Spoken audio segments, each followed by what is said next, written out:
Amaravati capital construction ఎందుకంటే Andhra Pradesh reorganisation act మేరకి state capital build చేయడానికి సెంట్రల్ గవర్నమెంట్ దానికి స్టేట్ గవర్నమెంట్కి హెల్ప్ చేయాలని యాక్ట్ ప్రకారం ఉంది. So capital city Amaravati build up చేయడానికి మేము డెఫినెట్గా వాళ్ళకి అసిస్టెన్స్ ఇవ్వాలి. ఇప్పుడు నేను చెప్పిన 15,000 కోట్లు వరల్డ్ బ్యాంక్ అసిస్టెన్స్ తోటి మేము వాళ్ళకి తెప్పిస్తున్నాం. దానికి కౌంటర్ పార్ట్ ఫండింగ్ కూడా ఉంటుంది.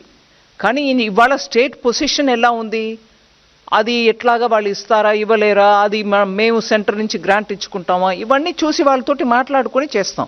ఎందుకంటే ఆఖరికి ఆ క్యాపిటల్ లేకుండా 10 సంవత్సరం వెళ్ళిపోయాయి. ఆంధ్రప్రదేశ్కు ఒక క్యాపిటల్ ఉండాలి. భారతదేశంలో ఒక రాజ్యం ఉందనంటే క్యాపిటల్ లేకుండా అది ఆంధ్ర. అది యాక్ట్ ప్రకారం ఈ పార్టీకి క్యాపిటల్ అక్కడ ఉండాల్సిందే. నేను ఎవరు చేశారు ఎవరు చేయలేదు అనే విషయానికి వెళ్ళలే. ఆ క్యాపిటల్ బిల్డ్ చేయడానికి